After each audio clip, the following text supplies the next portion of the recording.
Yeah, a little controversial, huh?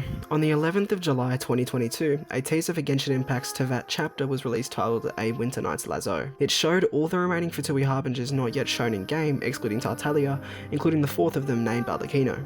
On the 27th of September 2023, she was officially added to the game. Today I'm criticising her writing and general usage within the story of Fontaine. Let's get straight into it because I want to share my hot take. Spoilers ahead, and this is my opinion, keep that in mind. You couldn't hope to understand. So why don't you keep your mouths shut? We don't want to make the children cry. Hey, come on now.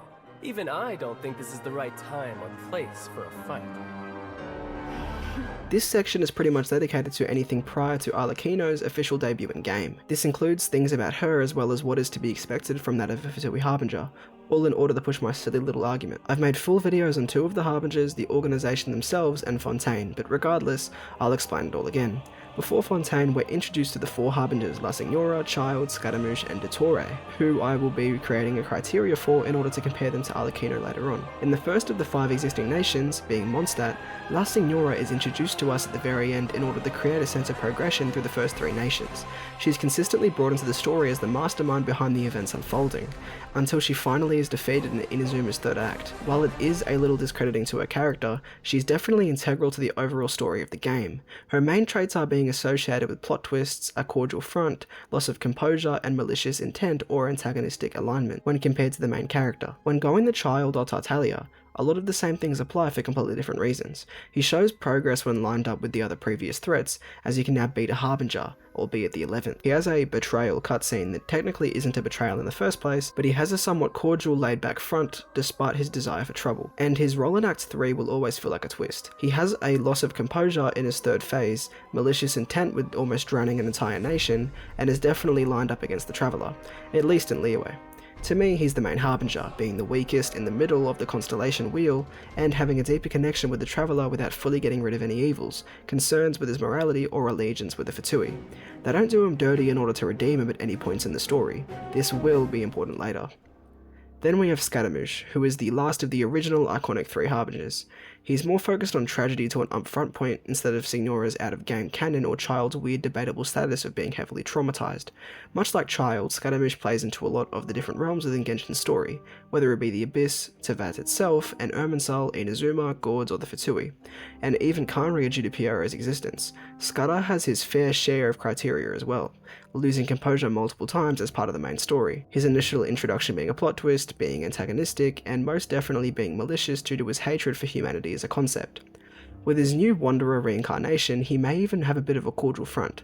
However, that's not the most relevant to the Harbingers. Typically they'll all have a little something that's different, just for variety. Now we move on to Dottore. He hasn't had much screen time as unfortunately Scaramouche takes the spotlight of Sumeru, but he's worth bringing up, albeit a little more briefly than the others. Dottore is arguably the most malicious of any of the known Fatui Harbingers, even experimenting on children at points and effectively torturing them while doing so. He doesn't have very much characterization within the main story though besides his actions, rather than his personality. The Scaramouche becoming a Gourd is his plot twist, and he follows a cordial passive-aggressive front like most of his colleagues. I believe characters like Pulcinella and Pantalone will turn out similarly to this menace. I also think his loss of composure is yet to come. With all of this considered, being the cordial front, plot twist, malicious intent, role as an antagonist, loss of composure, and probably more I forgot, I will run Arlecchino through this in the next section. For now, I want to introduce one more concept to the table before going to directly analysing her. Instead of comparing her to her peers, let's see what they say about her themselves.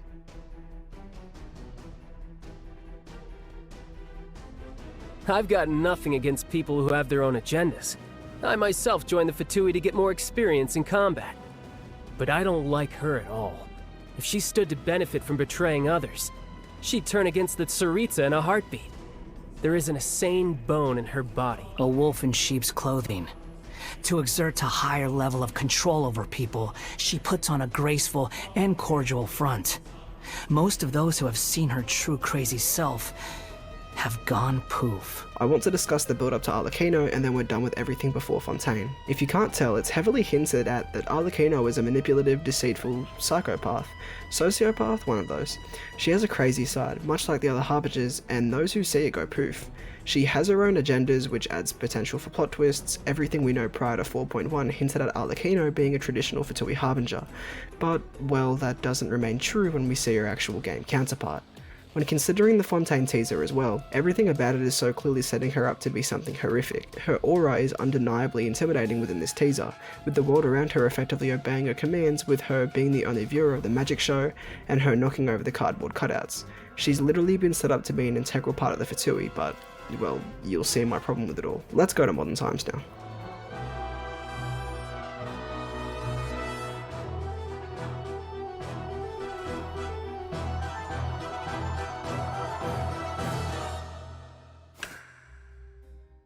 Every nation has a main harbinger, if you couldn't tell.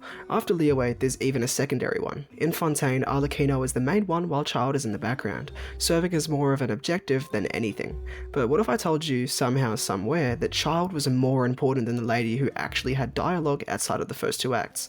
Yeah, listen, Arlecchino has a presence, a big presence. She arguably carries acts 3 and 4, but for all the wrong reasons. She lives up to her expectations through mystery, as her cordial front hypes the players up for some reveal or snapping in either acts 4 or 5. She meets the criteria for now, but being seemingly against the Traveller, having a cordial front, and having seemingly malicious intent. However, these things all become irrelevant as her character goes on throughout Fontaine's storyline. Before we get to the point of her character being ruined, I want to display the events of acts 3 and 4, within a different light than usual. Her main role within these acts is being a B-plot to the main A-plot of the Fortress of Meripede, alongside serving as a Time Lord of sorts for said A-plot. She creates a sense of urgency due to how she treats Furina, applying pressure consciously and intentionally. This is amazing for the story at the time, especially because of the fan service of her just kind of being there. Arlecchino was a very anticipated harbinger, much like Capitano, so her introduction to the game is incredibly good for the fans. There's a sense of hype and satisfaction upon seeing her in game, and it's deserved. She's good, really good. And on top of this, she has an indirect influence on the A-plot through Linny, Lynette, and Fremine, as they're instructed to uncover the same secrets the Traveller is attempting to find for the sake of the other side of the conflict, caused by Child's disappearance. However, a small problem arises with this. The Fatui are typically pitted against the Traveller, yet here that isn't the case, at least with these three, so it's okay. Especially because Fontaine is all about morality and stuff. This teases what is to come, however. I do briefly want to mention, even though this was before Arlecchino's integration, that the way the three siblings describe her is incredibly ominous and makes her seem a lot worse than she ends up being. In fact, a lot of her intimidating factors are her front's association with the Fatui and what other people have to say about her. In fact, at the end of Act 4, a decent chunk of her intimidating reputation as a harbinger is torn apart with ease. She states that she's doing this for Fontaine, privately speaks to the Traveller as part of a gossiping session, and more later on that I'll detail soon. Overall, it's a little off-putting, but tolerable as she still seems like an antagonist. Child had a similar charm of being close to the Traveller despite differences, but even Arlecchino was more distant, right? Well, I don't know, to be honest. I've clouded the message a bit with how I've presented evidence, but generally, Arlecchino serves to build tension, be intimidating, cold, distant, and of course, make you wonder when you'll snap. Which harbinger will you fight in Fontaine? All of these questions could be going through your head during these two acts of the story. But, well, it all falls short. She's pointless. Time to explain why.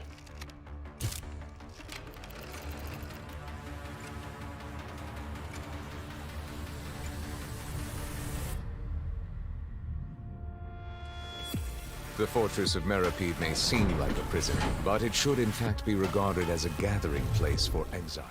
You may think I'm wrong for this, whether because you personally believe so, or just the simple fact I managed to ramble on about her useful stuff. However, I'll run you through everything now, beginning with a simple statement.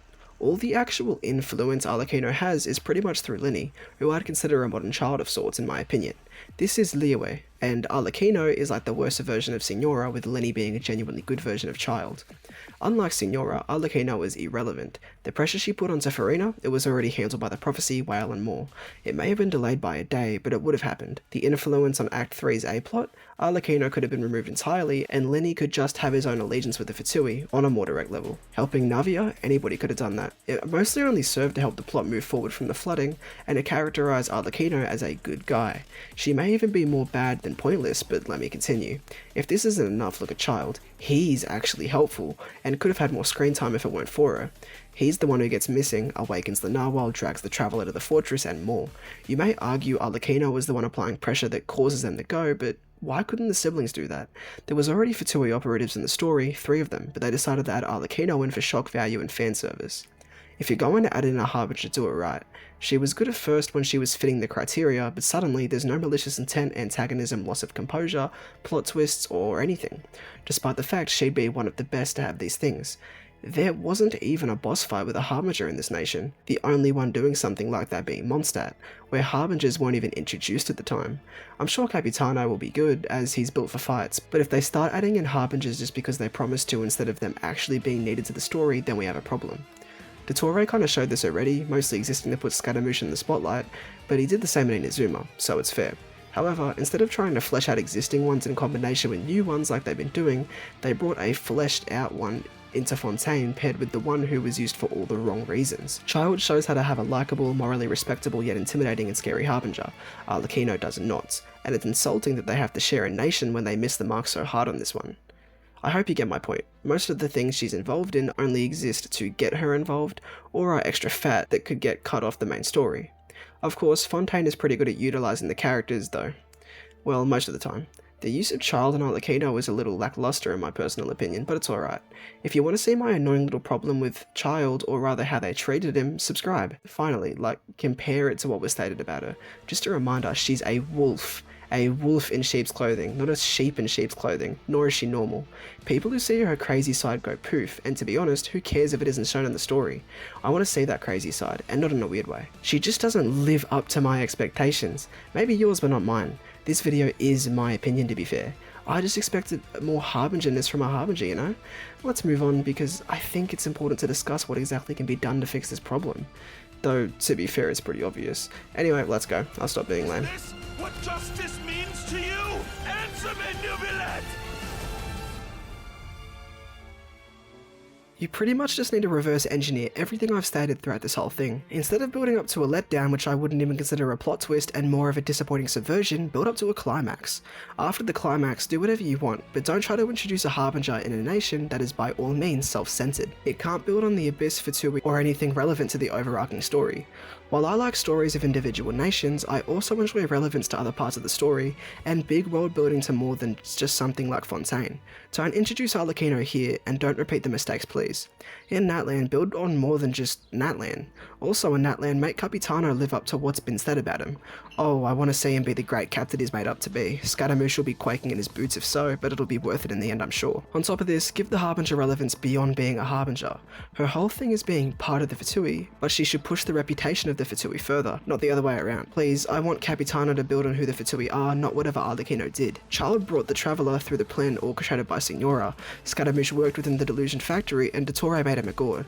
Arlecchino scared Furina a little. It just doesn't work well, especially because the material is there. Have you seen that flashback scene at the end of Act 4? We see Arlecchino with her theoretical boss design having a mask and more on. Why couldn't this be in the main game? It just comes off as lazy considering they didn't even give her a model for that design. She just does nothing within the realm of violence, attacking Furina, but did it do much when considering the other 500 years? Not really. Every feeling of influence or importance she has is broken when each cat comes out of the bag, whether it's her not being exactly in agreement with a lot of the Fatui, or like I said, her not doing much to push the overall plot of Furina's breaking of character. Fuck, I'm sweaty. This is all very unfortunate, but on the bright side, her alliance with the Traveller means it's likely she'll return in the future, though there's a lot of Harbingers they still need to introduce, and not a lot of time. Naturally, this means it could be a case of only part of the cohort being fleshed out, with others simply existing through shallow roles, the background or stories.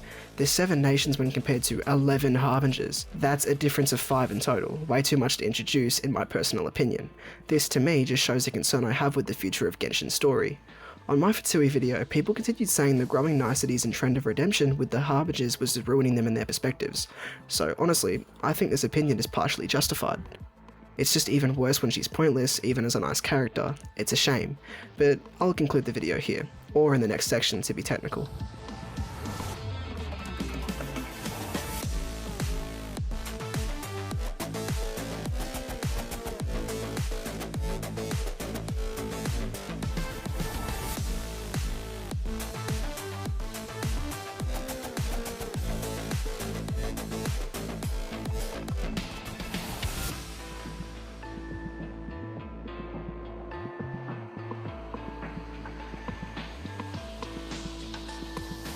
Yeah, that's about it. Definitely more of a rant video, but I think it's somewhat coherent. Be sure to like, subscribe and join the membership, follow my Instagram at its.just.t, and have an amazing day, night or adventure in the Paris catacombs. See ya in a week.